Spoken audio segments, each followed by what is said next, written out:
Welcome to Lab, the podcast. We are uncovering enchanted reality through conversations with people whose lives and work give us a glimpse of the life and beauty of the gospel. We're so glad you're joining us for the conversation.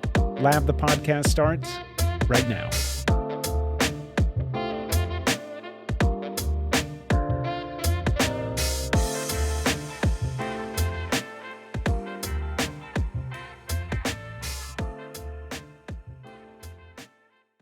Hey, welcome to Lab, the podcast. So grateful that we get to share some time with Rebecca Eggers.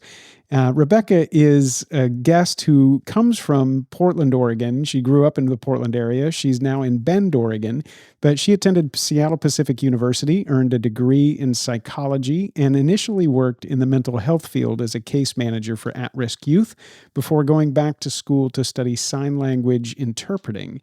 She graduated from a 4-year interpreter training program at American Sign Language and Interpreting School of Seattle in 2001, and has been working as an interpreter ever since. Rebecca spent 3 years in educational interpreting before earning a full certification, and then transitioned to freelance interpreting in the community. She holds 2 national certifications from the Registry of Interpreters for the Deaf, certification of transliteration, and certification for interpretation. She currently resides, as I said, in Bend, Oregon with her husband and 2 teenage boys. And I want to make a special note for this episode. It's going to be available on our YouTube channel, VUVIVO Ministries. You can go find VUVIVO Ministries on YouTube, and it'll be available there with closed captioning. So you can look at this both on YouTube or listen here on the audio version. But thank you, Riley, for making that possible. Rebecca, so good to share some time with you. I've been looking forward to this conversation. How is fall in Bend, Oregon? This is maybe one of the most beautiful falls I can remember us having in a long time. It's been a late summer, so we've continued to have beautiful weather, and the trees are all in their, like, we've kind of hit peak this week before it started raining, which we actually have had some rain this week. But last week was just absolutely gorgeous. And being on the eastern side of the mountains in Oregon, we get a lot of really beautiful colors. So it's been really pretty. I've been enjoying every minute of it. I bet. Yeah. That Bend is hometown. That's where I was born. And I love the Bend area. In October, for some reason, is like my favorite turn there. Like summer finally goes to rest and you get a little bit of that fall, but it's not totally barren snow yet. So you get a little bit of wind. Yeah. And you still have a few flowers and you have the mountains getting a little bit of snow. So it's just like you have a little bit of everything in October. That's my favorite. That's why it's my favorite too. Yep. It's good. Did you guys have a tough fire season, or was the summer dry, or was it's good that you have rain recently? Yeah, we did kind of the end of, kind of now every August, we kind of expect some smoke to come through. And we did have actually a pretty significant amount of smoke this year. We've had worse years, but we did have several weeks there where we were definitely having air quality that was not optimal and that kind of thing. But it wasn't one of our worst years where we have the really, really high amounts of smoke, but we did have a decent amount. I feel like it's kind of what you expect now every year here at the end of summer, which is definitely unfortunate. Yeah, it's strange. When we moved out to Florida, hurricane season is a particular time of year, and people are always like on edge a little bit and saying, hey, we're watching. Usually not the Floridians. It's the people outside of Florida watching. Hey, it's hurricane season. And I got my taste of that in reverse, because fire season feels like it's become a thing where everybody gets ready and it's just part of life, which is unfortunate. But I'm glad it was not a tragic fire season in your area, especially. Yeah, I worry that at some point we're going to have a really significant fire right around Bend, but so far it hasn't happened. But yeah, every year we're kind of in that, like you said, that season where you're sort of watching, and we live in a wooded, area of Bend. So it definitely is something that concerns us for sure now every year. But I'm just hoping that they can always get around it before it gets out of control. Yeah. Yeah, it's the beauty of where you live. So as I said, Bend is my hometown, and it's beautiful. So if you don't know the West Coast and you don't know Bend, Oregon, look it up. And here's my plug to go visit Bend. It's beautiful. And we went back last summer, and that's kind of the origin for this conversation, or the origin story of this conversation. We travel back, if we can, in the summer and spend some time with family in and around Bend. And outside of Bend, there's a wonderful ministry called Crystal Peaks Horse Ranch. And they have an amazing ministry for kids and do all sorts of work with horses and kids and giving access. It's beautiful. And they also host a worship gathering. And so my family and I traveled out there this summer and found our way out there with our whole family, grandparents, cousins, everybody was there. And we attended this worship service. And honestly, I was on vacation. So it was a bit, I don't know if you've ever been like this, but I was in a worship service and I was kind of dislocated, a little bit distracted, not really grounded in the moment. I was just kind of there. It was just something we were doing with the entire family. And off to my right, that I noticed something really beautiful that helped me connect and be present in the moment. So I was there and I look over and there was a couple just to my right and they were participating in worship in the worship service, but they were participating through sign language. And I just noticed it. It was beautiful. And for context, I was reading David Taylor's work, A Body of Praise. So I had his voice in my ear about embodiment and how we participate in worship in different ways with our bodies and voices, and all these different things were in my mind. And so I kind of paid attention and I would just drift to and, back into the worship service and over to this community. And I noticed there was a whole group. There was a group of people participating in the worship service through sign, and it was beautiful. And one person in particular stood out to me, and I don't even know if I rightly interpreted this or saw what I thought I saw, but I thought I saw someone interpreting and actually participating in worship, but also interpreting for this group. I walk outside and the connection that we made, my sister-in-law asked, well, how'd you enjoy the service? And I said, well, it was beautiful. It was wonderful. But here's what stuck out to me. Here's what moved me. And I said, someday I would love to talk to an interpreter. I would love to talk to somebody who has that gift and serves in that way. And my sister-in-law said, I know who you should talk to. It's Rebecca Eggers. So that's how we ended up in the conversation. So Rebecca, that's some background and context for how we ended up here. But thank you for being with us. You are an American Sign Language interpreter. Is that right? Yeah, correct. Tell us just a little bit about that, your work as an interpreter, and give us some context from a high level for people who don't know that work, that world. Give us a little bit of context for the work that you do and the different ways that your work expresses itself, and particularly American Sign Language. Is that a particular version of sign language? Is it cross-cultural, or is your work particular? Yeah, so I guess the best way to start maybe is starting to talk about my role as an interpreter. It's interesting because so basically my role is to facilitate communication between people. So when I'm hired, I go in, but I'm actually hired to not only work for the deaf person, but also work for the hearing person. As an interpreter, I'm not only just looking at language, but I'm looking at culture. So it's not just a matter of interpreting the words of one person to the words of another, but also interpreting the culture. So because there's a lot of cultural differences between groups, and that's an important part of what I do. But I basically work in every setting you can imagine that you would need an interpreter if you didn't speak the language. Anything from healthcare to someone's workplace, staff meetings, that kind of thing. I do a lot of that. I actually enjoy that a lot because typically those jobs are ongoing. So I get to know people in the workplace and get to know the deaf people who work there. And then also school districts. There's always needs in the school districts, either parents who are deaf, who have kids in the school district, so they need someone to interpret for meetings.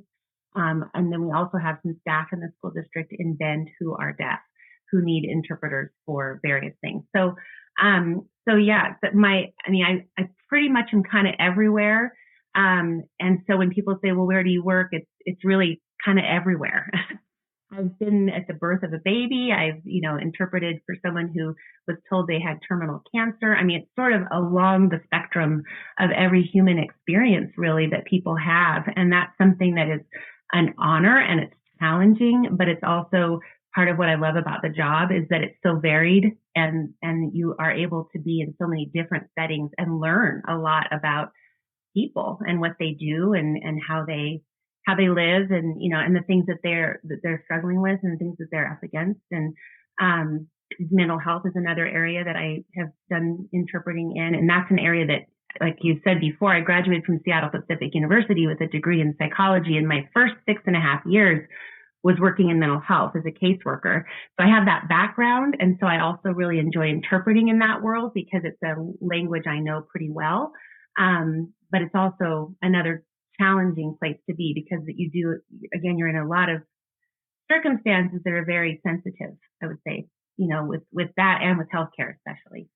So I guess probably to the outsider, the biggest thing that people may not realize is that cultural piece, because that requires the interpreter to make a lot of decisions during the interpreting process about how to really convey the meaning and convey the intent of the communication, not just the words. Because I think a lot of people, so you asked about ASL. ASL is a completely separate language than English. There's also English sign. So that is different. So you can sign, exact English, which is C sign, would be just the words. ASL is a completely different language with a different sentence structure, a completely different way of communicating. So there are different, and then there's sort of what they call PSE, which is pigeon sign, which is sort of a mixture of the two, which honestly, very often people who are deaf will do what they call contact sign, or they'll usually approach you and make adjustments in their language so that the communication is more clear. Really pure ASL, if I walk into a deaf community where everyone is really using pure, ASL, it's still hard for me to fully be fluent in that. I mean, there's a lot that I might miss. So there's a lot of contact language that goes on, which actually kind of makes it hard to learn the language fully, because often when they approach someone hearing, they will shift. And that's true in a lot of languages actually, but very much true with ASL. So I would say a lot of interpreters really probably fall somewhere in the PSE range, like somewhere in the middle, but with a lot of elements of ASL, and trying to match the language of the person that you're interpreting for too is also one of the challenges, whether they're signing in SEE or they're signing more ASL or PSE. You have to sort of be able to transition between those three as an interpreter and make decisions about how you're going to interpret so that they can understand the best way that they can, and that depends on their language use as well. So there's a lot of pieces to interpreting. There's a lot to figure out, and a lot. That's why I very often get to jobs early, so I can talk to the deaf person, see what they're using as far as language, and try to match that as best as I can, so that they have the best experience in communication that I can give them. So. Yeah. What a wonderful, the podcast stands for Life and Beauty. And part of the adventure we're on is like, where can we see the life and beauty of the gospel in the world? And we always talk about enchanted reality, this idea that we're made by God and for God. And there's evidence, of his work in image bearing people. And it's found in the work we're doing. So like a surgeon or an athlete or a dancer, you just can marvel at the artistry of God. And that's what hit me with this sign language it's part art and science and culture and language. I mean, there's so much happening. And as I watched it, I thought, wow, it takes an incredible gifting to do that well. Because communication and language, we'll get into this in a bit, because I'm very curious from you. We hear stuff like 80% of body language or communication's body language, and there's so much that's nonverbal. And you live in this world of making sense of things and communicating. So, but I love just the gift that you have and the work that you do. And I think that it's something that that's why I was partially curious about the conversation, because I thought, this is a world I know nothing about. And it caught me off guard of, here's this life and beauty, this entire world that I know nothing about, and I'm just kind of blind to and unaware of. So how did you find your way into it? Like, were you curious at a young age, or did this develop over time? How did you find your way to saying, I'm going to give 6 years to develop this? Yeah, well, it's actually, no, I had no contact. Actually, most people I met in the interpreting program did have some kind of contact when they were younger, either a sibling who's deaf or somebody they knew, a friend, someone. I had never had any contact with anyone who was deaf prior to post-college. So when I started working in mental health, that was kind of the career that I was going to go down. I planned to go back and get my master's in counseling, and go down that career path. So I started working at a mental health agency that had a residential program. And in the residential program they had a deaf boy who was living there. And so they had hired a deaf staff person and they hired interpreters to work on the unit while people were there and interpret for this client, but also interpreters came in and interpreted for the staff person as well at meetings and that kind of thing. So that was my first, I guess, exposure to sign language really up close. I mean, I think growing up, in America, you see some sign, but like you don't have a real personal experience with someone necessarily unless you finally meet someone. So the staff person and I became friends, and I found it obviously it was fun to try to communicate, but I didn't know any sign, I didn't know anything. So his wife actually worked at the American Sign Language and Interpreting School of Seattle as a teacher there, an instructor, and so he encouraged myself and one other gal who worked there to go just take a class. And what I didn't realize was that it wasn't just a community class. This was a 4-year interpreter training program. So I kind of walked in not knowing what I was getting into. I think I just got hooked. I mean, I took the first class, and one thing is it's a competitive program. I mean, there's a competitive nature to it because you're performing in a way, and so if you are not doing, I mean, there were people who were actually asked to drop out of the program because they just weren't really equipped to do interpreting, and so there was sort of something about that competitiveness that I think was a hook for me. I liked the idea of trying to make it through the program, getting better and better, kind of earning that approval, I guess, in terms of my skills. And so as I went, it just became more and more of something that I was enjoying. I never had plans to be an interpreter though. Even through probably the 3rd year of the program, I was just thinking this will augment what I'm doing in mental health. Maybe I can work with deaf people, something of that, kind or that sort. But then by the time I got to my senior year, I was getting pretty tired of case management and working in mental health. I was starting to just feel like I was getting burned out, and I was less and less excited about the idea of going down that path permanently and going back to school and getting my master's in counseling. So as I kind of went into that final year, I was starting to really enjoy the process of interpreting. The first 3 years, they really focus on language acquisition. And then the final year, you really just do the interpreting. Well, when we started doing actual interpreting, I found it so fulfilling and fun. I felt like I was providing a service. And I think that was one thing when I was working in mental health that was really hard. I worked with some of probably the most at-risk kids in Washington State. And you just didn't see a lot of change. I wasn't sure I was making a difference. I think at the end of the day, it felt discouraging a lot. And with sign language or with interpreting, I felt like I could walk in and provide a service. And I knew it did something for someone. And I provided something that was, that to me was tangible. I'm like, okay, I can say that today I provided a service. And I liked that. So as that year went on, I just started changing my focus, and I thought I could actually really do this. I'm just transition out of mental health and do this instead. So by the time I graduated, I was pretty sure that's what I wanted to do. And I went right into working as an interpreter in a school district right after graduation as my first, job. But yeah, so it was sort of a process, but it wasn't from something that I mean, if you had told me when I was a kid I'd be a sign language interpreter when I grew up, I would have been shocked. I mean, that was not on my radar. In any way. So it was just sort of something I feel like God just pulled me into. And it was also, I think at the time I was living with 4 friends from college. There were 5 of us in a big house in Seattle.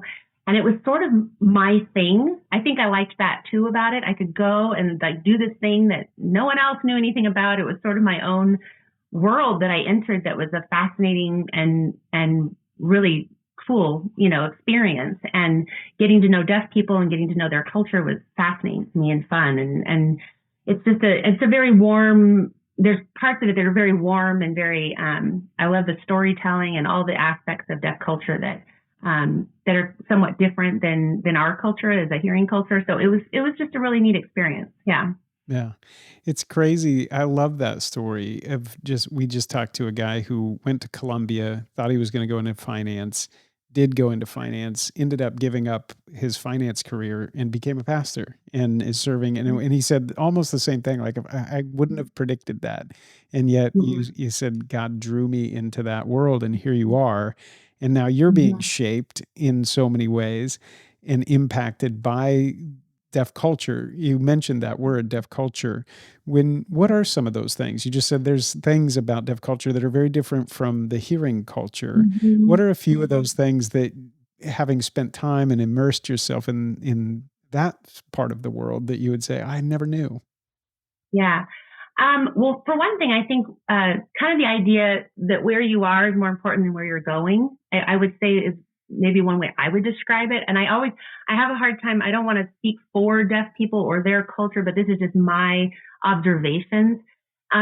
Meaning that very often, there's just this sense of wanting to stay together and talk. And I think some of that, though, is also true, especially of Christian culture, but not maybe as much of the wider hearing culture. So there were things that I could identify with coming out of a Christian culture. I mean, certainly, our church community is really tight. I remember actually at my graduation from the program, at the very end, it's very common, for deaf people to stay and just talk and tell stories, and just there's a lot of that in the community, a lot of storytelling. And yet my group, my Christian friends and family, ended up also staying really late at the graduation afterwards and talking in a circle and spending lots of time and talking about stories. And I had a lot of friends who were there who wanted to know more about the community and were fascinated by the graduation itself and what had happened. And I remember a deaf person coming up to me at the end, just being shocked by that, because they really view the hearing culture as very almost transactional. Like, we're done, we're out of here, we're going to go. And the deaf culture more like that. But there's actually a lot of overlap between the deaf culture and the Christian, and I think Christian, groups and Christian culture, because I do think we value that time together a lot as well. Because in a sense, we're also sort of a minority group. I mean, as Christians, in a larger Hmm. culture, we need each other. And I think that's also true of deaf culture. They need each other. So one of the things that I think is a misunderstanding sometimes, as an interpreter, when I go into to, like, say, a professional environment, and the deaf person, I'm the only person that knows their language, So very often at the end of an appointment or at the end, we'll talk for a while, and I give them that time because I feel like, I guess I have some experience of feeling like you're in a language desert because I've done travel. And when I was a young person, when I was in high school, actually, we went to Europe for 8.5 weeks. We went to Eastern Europe and we didn't hear English for several weeks. And I had never understood how that feels to not hear your own language Hmm. and how much you kind of desire that, your language. So it kind of that experience kind of helps me understand how they walk through life, and very few people in the wider world know their language. So they don't just bump into people and able to just, chat away like we could. And so at the end of an appointment, I'll often talk with them for a while. And then they often will give me a hug. And that's also very much a culture, like giving a hug at the end of a conversation and saying goodbye. But to a professional world, they look at that and they're like, you're an interpreter, you're hugging someone, you're chatting with them after. So then they make this assumption they must be good friends, Hmm. or they must already know each other, or maybe that interpreter and them are in cahoots. They're like communicating, and they're not sharing everything with me as the hearing person. That's a misunderstanding, I think, a lot, that is always hard and challenging for me to get across. Like, yes, we have this connection of language, but I'm actually here for both the hearing person and the deaf person. And it's important to me that both feel like the communication went well, but also that even though this is a professional environment, this is pretty common in deaf culture to talk, give a hug, say goodbye, all that. And that's just not what we do in a professional environment in hearing culture. So that's an example of just a cultural difference that I think can be very misunderstood. And very often at the end of a job, someone will say, "Oh, are you guys friends?" Or and sometimes I've never seen them before. Sometimes I've seen them before. Sometimes I've worked for them before. And actually in Bend, that happens more often, Sure. but, but there's always these assumptions made by hearing culture about that interaction that are not right. But it's always hard to sort of I mean, people are in a hurry. The hearing culture is in a hurry. So it's hard to really explain what just occurred there. Yeah. And so that can be challenging. Yeah. So the cultural difference right there. Yeah. So That sense of being in a hurry and yeah, maybe undervaluing parts of our experience together that we just take for granted. right. That's so, and I appreciate how you said in minority populations, anytime you find yourself in a culture that you don't understand, me on a football field, like I'm an outsider, I don't really understand this culture, and you bind together in ways that are, there's meaning to the connections that you do have within your tribe or smaller group. And there's a richness there that I think is good for us to be reminded of. Like, don't take for granted all these different ways that we have to share life together. And that's what I was seeing in that church service. There was just something so embodied, and there was a spherical, like multidimensional reality there that was very different than mine. My reality was very distracted, very disembodied, very in another place, trying to fight to be present in my body. And here's this community that fully is participating in a much more whole and integral way than I was. And that struck me. But yeah, I wonder, you mentioned sharing life with people like at tremendous moments, the birth of a child, the loss of a loved one, a diagnosis, these things that are massive. And you don't Mhm. know these people, and quickly you're fused together. How do you Mhm. think you've been impacted and shaped the most just by serving? It's kind of you're in a sacred work in some ways because you're being trusted to enter into those spaces. How has that shaped you just as a person? Yeah, I mean, it's a good question. It's hard to put that always to words. I feel like a lot of, I mean, I was always, even when I worked in mental health, in pretty sacred spaces with people. I mean, I feel like from the very beginning of my work life, I was always in situations where they were very sensitive situations, and I had to kind of, um, I guess, learn how to, well, both learn how to be present there, but also learn how to separate myself a little bit. Because if you carry around all of it all the time, it's overwhelming.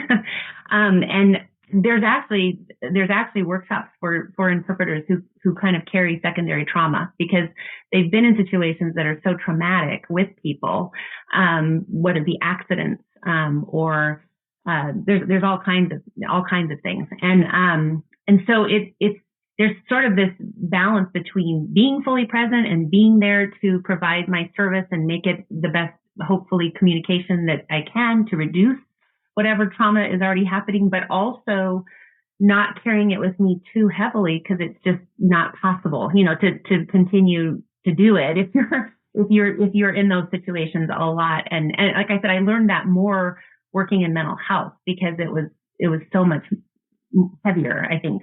But how it's impacted me, I think a lot about just my own, I guess, life perspectives and my own beliefs and my own biases in those situations because, as a Christian or I have a way of thinking or seeing things that might be very different than the person I'm serving. And so it's always sort of, something that's in my mind as to like, how do I, kind of hold both of these things at the same time, meaning my perspective on what the situation is, but also theirs and how it's very different maybe than mine. And that's something too that has, and that again impacted me a lot in mental health. But it's I don't know if I'm answering the question in some way, but just meaning that it's challenging. I mean, it's a challenging thing, and I think it's uncomfortable sometimes. And I guess maybe the only thing I could say that I really taken away is that I've kind of learned to be okay with uncomfortable. That I'm not always going to feel real comfortable at work. I'm not always comfortable in these situations. I'm not quite sure what to do sometimes, honestly, because sometimes someone has just received really bad news, but I'm not really there to be the comforter. So I kind of have to draw those lines and distinctions and figure out I'm there to be the interpreter and to and for the communication. So it's not like I can just fully give myself over to the sadness of whatever's just maybe happened or the happiness of whatever, because I have to consider my job. And so it's an interesting, hard balance all the time. But I think it is, as far as how it's impacted me. I mean, um, it's made me aware of a lot of pain in the world and a lot of, and again, that was also connecting back to mental health, but just that there's a lot of hard stuff out there that I've seen up close, that maybe a lot of people don't, if they don't work in those kind of fields, or if they're in a, community that doesn't, that just had, if they've never had maybe those kind of experiences. It definitely does affect me, but it's hard to put words to, honestly. But it's challenging at times, for sure. It's just challenging. Yeah, I'm trying to. Inside, as a Christian, especially, you want to say all the right things, but that's not your role. Your job. My role is to just do my job in that moment. So it's hard. You're kind of hamstrung in a way from expressing yourself in that other side, which would be, I mean, I can do my job with compassion, but I still have to maintain that I guess that line that I'm actually here for a specific purpose that they need right now, and I can't just give in to being that person of comforter. I can't do that. Does that make sense? Oh, 100%. And that's why I say that the skill and the artistry and the calling and the gifting, all of the things that have to be true to do that well, it's remarkable when you really think about it. And I'm thinking about what you're saying about the ability to step into someone else's shoes and tell their story as them, not as you interpreting them through your bias or through your take or through your perspective on what they're saying. That your job is literally to give the dignity to say your voice matters, and the way that you tell this story and your perspective and the words you use, the passion you have, the hurt you express. I'm not here to filter that. I'm here to actually give voice to that and to and to carry that, and to not have any judgment there to be like, well, that was a little over the top, I'm going to rein that in. You got that exactly right. And that's one of the things that can be really challenging as an interpreter and as a Christian, because sometimes I am, interpreting words or ideas that are definitely not things I personally agree with or feel comfortable with. I mean, one of the things that comes up a lot is, it seems like whenever I meet kids that know I'm a sign language interpreter, the first thing they say is, "What are all the swear words?" Yeah, sure. And that's always what their curiosity is about. But one of the things that is really hard is when you're pulled into things like that. Like when I have to actually use words I would never use in my own life. And that's really one of the hardest things about, when you have to set aside your own kind of who you are, and you really are making sure that you're being, true to the actual communication that's taking place. And it's super important because it conveys, I mean, I've interpreted for young people who, might use language with their teacher or might use language, and they maybe are going to get in trouble for that. And if I just filter all that, then the correct interaction doesn't happen. The correct correction doesn't happen, all of that. And so, but sometimes I'm even interpreting, in professional settings with a presenter who's swearing, and I'm actually having to swear in my interpretation. I always have to check myself to go ahead and do it because it's uncomfortable for me, because that's not who I am. That's not what I do in my life. So when I do those things, it's definitely, it's uncomfortable. Yeah. There's a lot of uncomfortable that can happen. That's a great way. Getting used to being uncomfortable. Well, it is sacred work. I think I see it as a sacred work. And as you said, entering those sacred spaces. And that's everywhere, right? That's in a legal office or a DMV or a classroom or wherever. And then you have sacred spaces that we think of like church settings where I was. And that's kind of where I was observing this work being done. And I think that I saw it rightly, that there was interpretation happening in the context of worship. Have you done that particular type of work? Yeah, I have a couple of times. I mean, when I was in school, actually in Seattle, I interpreted pretty regularly at a church up in Seattle. And then when we moved to Bend, I interpreted for about a year at a church here, my former church. And so and so I've done that a couple of different times, and it's challenging too. Even though that is something where obviously what I'm interpreting is something I absolutely align with, and it's easy for me to understand, and all of that. I think the thing about interpreting at church, it's actually hard for me to absorb what is being said a lot of times because especially if you have a fast talking pastor, that kind of thing. I remember after the year that I interpreted here, I felt like I actually kind of hadn't gone to church in a year, because I was interpreting every Sunday and I wasn't actually going to the service myself. And I felt like, I just wasn't absorbing I wasn't able to absorb the sermon on a regular. I mean, there were parts, but you're in work mode. You're trying to provide a service for the people who are there. It's not, and this is the other thing about church and church. It's not about you. And one of the hard things and I think this happens to worship leaders as well. This idea that, people will come up to you afterwards and say, "Oh, it's so beautiful. Your singing was so beautiful," or "Your interpreting was so beautiful." And I just was so engaged, and it's so easy to fall into thinking about that people are watching you or being aware of that and not being able to just worship. And it's easy to start to get the wrong, as far as like, it's not about me. And so I think and this is true whenever you're on stage, people watch you, people stare. And I always look for, like at a conference, I always look forward to like day 2 or day 3, because people have kind of grown tired of staring at you and it's no longer, but there's always that, I don't know, I guess just that awareness that you need to make it not about you. And it's hard to do because people, again, there's a lot of praise. And, I think it's sweet when people come. It's not that I don't want people to say nice things, but at the same time, I think we would be better served if people actually came up and said that maybe to the deaf person or tried to engage them, because that's the other awkward thing sometimes, especially in church, because it's easy to kind of walk past the deaf person and go to the person and the person that you're going to understand their language. But if you think about how that feels to the deaf person sitting there, when that the interpreter is being praised for their interpreting or being told that they're, what they're doing is beautiful, but they're not really engaging that deaf person. So anyway, so it can be, so it's like every situation, it can be uncomfortable. That's going to be the word for the episode. I love it. Uncomfortable pieces to it, but it's also rewarding. It's also, I don't want to just talk about the negative. It is very rewarding, because I do believe it is an honor to be able to allow people to enter into worship and you to be a part of that.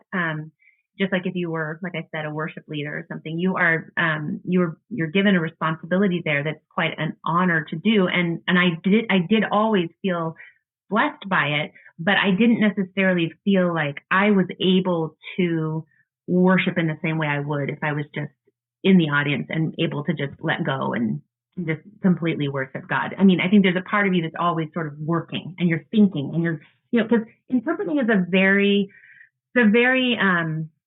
how do I describe it? It's a lot of brain work. Sure. You're listening to what's happening. You're interpreting what was just said, but you're holding on to what's being said. It's a lot. You're concentrating very hard, and I think it's hard to let go always and worship in that context. I think some people maybe are better at it than others, but sometimes for me, I think I'm too much in the mode of I'm working and I want to get this right. To just be able to let go and worship, even when I'm doing music, although music is better. I can worship better with the music, but I'm still conscious of the fact that I want to do this right so that the deaf people can fully enter into worship themselves. So that's why I'm there, Yeah. Does that make sense? Yeah. Oh, absolutely. And what an exhausting thing when you talk about the cerebral side. Here's my mind working to try to make sense of these words and make sure I'm accurately representing the words, but also the affective communication, my body language, am I expressing emotion the same way? I bet you're exhausted after that encounter too. Yeah. You don't have a team. Sometimes you do, but whenever you do anything over an hour, they've actually done studies where it's about 20 minutes before an interpreter starts to lose accuracy, because your brain just can't keep doing the activity that you're doing for long periods of time. So that's why you often see two interpreters taking turns back and forth, because you need that little break in between to kind of, get back on track and able to go back in, and your brain gets that rest. Yeah. And so we're interpreting at church very often, especially in a small community, you're the only one. So by the time you get to the end of the service, it's exhausting. And any time you're doing, multiple hours alone, it's really hard. I So, bet. yeah.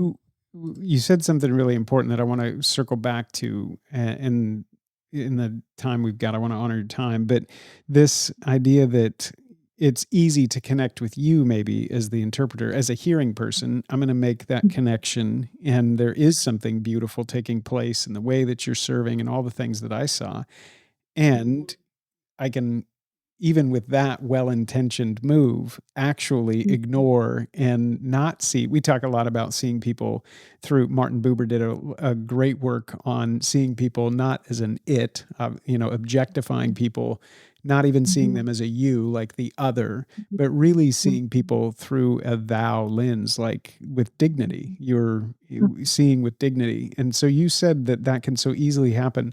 What else would you say, just as we think about the church, from your perspective, being in and around the work that you've done? How can we better embody our faith in a way that doesn't overlook, like, what just small things would you say, hey, think of this. Here's a couple things that I've picked up along the way that would maybe help people grow in a way that I hadn't grown, right? Like, I just stumbled into that encounter and was like, wow, I haven't thought about this. What would you say to help us think well about how to be together?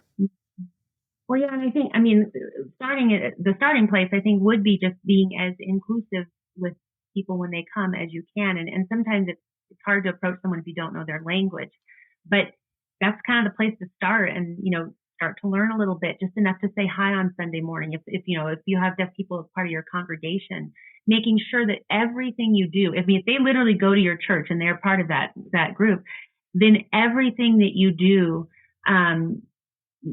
videos, presentations, everything would have closed captioning, that you would be showing that you're making the effort, that you are, that you're not missing, that you're always thinking about them too, when you are doing any kind of fellowship, any kind of, get together, that you would have those pieces in place, either interpreter or closed captioning, or anything they would need to be fully included. I think that's one of the things that I see missed a lot. And I know that there was a situation that happened in my hometown where there was sort of I'm not exactly sure all that went wrong, but there was a presentation in Bend, and it was supposed to have, I think, an interpreter and closed captioning, or one or the other. Anyway, it failed, and they weren't able to get it. And I think someone who was in charge of the presentation dropped the ball. And, I happen to know the person that dropped the ball, and I know they don't know anything about deafness or deaf culture or deaf people. They don't know anything about it, but they were told to do it, and they didn't do it. And I know that person. I know they probably didn't intend to harm, but it was very hurtful to the people who had really wanted to access this event and couldn't. Sure. And I think, it's things like that I just don't want to miss in church, because it's like, it's sort of even though that wasn't the intention, it's like they were an afterthought. And so they were forgotten, and then they didn't get access. And so it was definitely a very hurtful situation for everybody. And I think the person who made the mistake felt terrible too. But, and I know, again, that they didn't have any bad intentions, but they just didn't think enough about that group, because because the deaf community is small. And so sometimes we don't consider, smaller groups and within a larger, context. And so, so I think as a church, I'd love to always, especially, like I said, if you have deaf members, if you have people coming, to really just make everything inclusive, and then to try to reach out to them on Sunday morning, even if it's just a shake of the hand and we're glad you're here. Try your best to look them in the eye and tell them how glad you are they're part of the congregation. I think means a lot to any, but especially, to the deaf community who are trying to be included.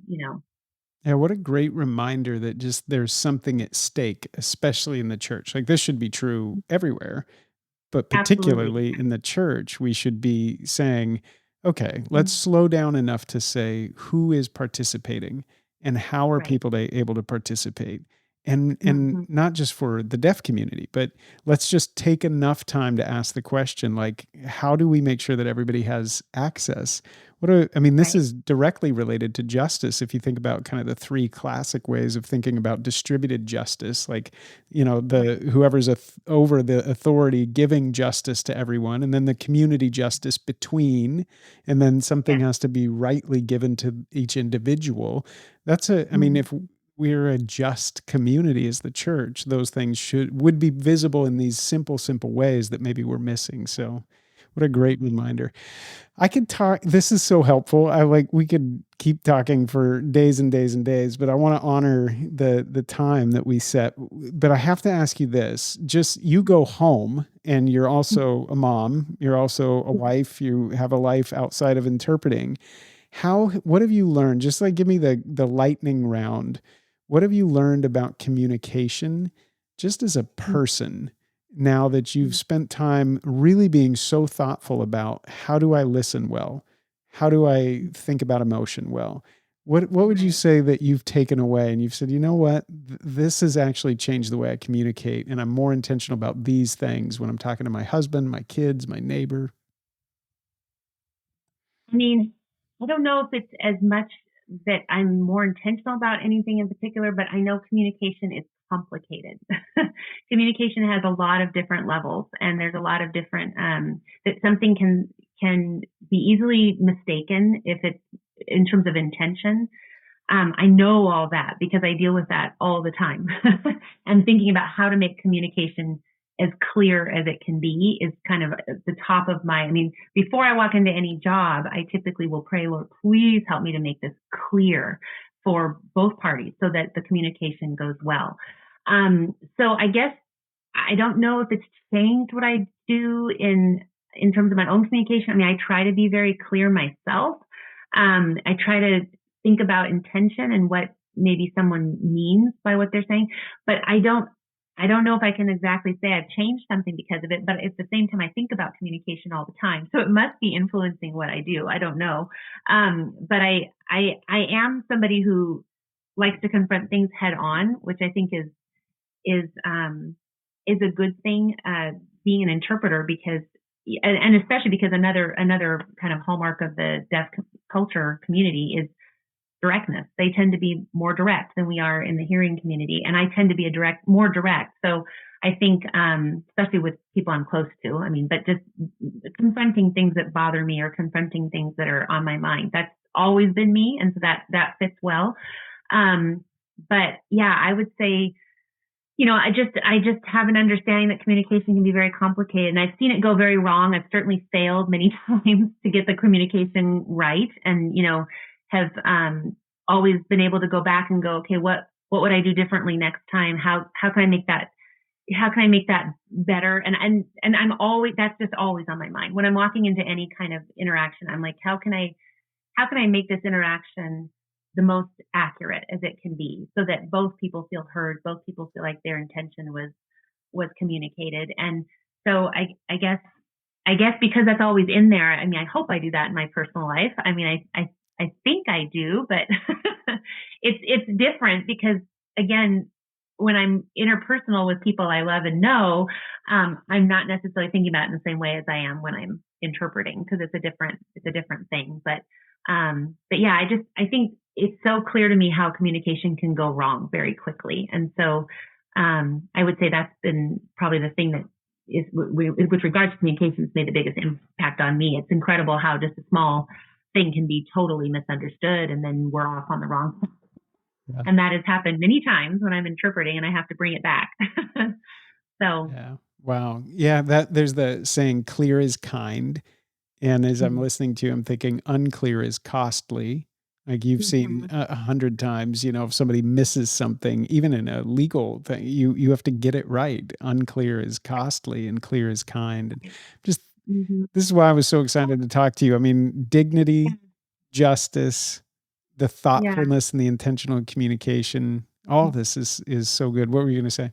Well, Yeah, one other thing I would add to that, which I do think actually has affected my, my personal life a lot, and that is that one thing you learn as an interpreter is you have to be willing to be self-critical, and that's something that I think, is hard, but you learn that really early. You kind of develop a pretty tough skin because you're critiqued all the time when you're learning how to be an interpreter, and it's not always nice and friendly. It's direct. It's, you're being told you're not doing a good job for whatever reason, or you're not, whatever you're doing is not accurate or not right or whatever it may be. So you hear a lot of that, but one of the things that I've really tried and learned to do as an interpreter is to take that criticism and try to really, really be self-critical and go, okay, they're right. Maybe I'm not doing this right. And I think that really helps in interpersonal relationships when you can really look at what you've done wrong and you can really be self-critical too and go, okay, what's my part in this? And I feel like I have to do, I try to do that a lot with I try rather than to be offended when a deaf person doesn't like something I've done. I try really hard not to be offended, but to go, okay, maybe they're right. What do I need to do differently next time to correct that? Or even in the moment, what do I need to do differently? And so I think that's actually one thing that has been a pretty major impact because you make mistakes. I mean, that's just the reality. Interpreting is not perfect. You're not getting every single thing right all the time. And so, the idea that you can handle that criticism and not be offended, but to listen and go, okay, obviously I failed on that and I need to make it better. I think that's a good thing that, can kind of translate to personal relationships too. They can make communication better. Because if you always think you're just doing everything right, you're certainly not going to communicate very well or learn from that and do better. So yeah, you should write a book. I think that's what my takeaway is. There is so much that I could learn from you. I've benefited so much from just this conversation and our previous conversation, thinking about communication and the work that you do and opening my eyes to a way of seeing people and community differently. So thank you. And thanks for sharing time. Thanks for the work you're doing. If somebody wanted to volunteer, like they hear or pursue this as a calling, if somebody heard this and said, hey, are there enough interpreters? Is this something that if I'm wondering if maybe, wow, there's a coincidence, I'm hearing this conversation with Rebecca, should I pursue it? Are there enough? And what's a next step that somebody could take? Certainly not enough in Oregon right now. So no, I feel like there's always demand for more interpreters, and really the step to take is to go to find a good interpreter training program, an ITP program. So I know in Oregon we have Western Oregon University has a program, and I don't know all the programs across the country, but there are a lot of programs through colleges and you really want a 4-year degree in it because and you definitely need to get certified. I mean, I think one of the problems that we do have in our field is a lot of people who learn a little bit of sign and decide they're going to go interpret, and they don't realize the ramifications of that. Or maybe sometimes they do, I don't know, but they put themselves in situations they're not qualified to be in. And that's a real harm to the deaf community, especially when you think about just the implications of having an interpreter that doesn't know what they're interpreting in a doctor's appointment where they're telling you what medications you should be taking or, what surgery you need. I mean, these are really, really important things that they need someone who knows what they're doing as an interpreter and who's covered. So you really need to do your 4-year program. You need to get certified to the RID, which is the Registry of Interpreters for the Deaf, and that takes a long time. It's a big process. So you can't go into it thinking, oh, I think I'd like to be an interpreter next year. I'm going to start next year. It's going to be 4 to 9 years, really, because on average, certification, at least it used to be the case, it's on average about 5 years after you graduate from your ITP program are you able to get your certification, just because it takes that long to become fluent and to become an adequate interpreter. It's just a long process. So I would just say if someone wants to do it, I think that's awesome. We need interpreters and we need people who are, who will love the deaf community and love the language and want to provide that service, but they need to be understanding that it's a long process and you shouldn't do it unless you're qualified to do it. And you shouldn't do it unless you're certified, especially out in the community for sure. So anyway, I mean, and like I said, sometimes there's people who know who know it pretty well and can maybe do church on Sunday. It's better than, that idea, but it's not better than nothing out in the community. It's one of those things where it's really, because this has been such an issue for deaf people, having unqualified people in really important settings like healthcare, and they really, really need people to be certified and to be qualified. So I can't emphasize that enough, because it's a real problem. Because we haven't had as many checks and balances in the interpreting community, because we're a fairly young field, really. I mean, 40, 50 years old, whatever. I don't know exactly the start date, but we're evolving and getting better. Oregon has passed some new laws recently, but it's still, people can get away with walking in and interpreting and not having the credentials to do so. So that's what I would say. If you want to do it, just prepare. It's a long road. Well, thank you for the investment that you made and for taking the time to do it well, and to be an advocate to say, let's do it well and let's bring the best to it. So, Rebecca, thank you so much for sharing time, and keep up the beautiful work. What you're doing is amazing, and we're grateful for it. Yeah, well, I appreciate it. And I just hope this will, I hope it just serves the deaf community well, to just kind of know that there's more people out there who are interested in making those connections and providing the services that they need. And I hope that, that's kind of what I want today to come out, to come out of today, is just that knowledge for more people to be able to engage with deaf people and include them. So I appreciate you taking the time to listen. Yeah. Well, thanks for making time to have the conversation. It was super, super good. Yeah. Well, thank you so much. You take care.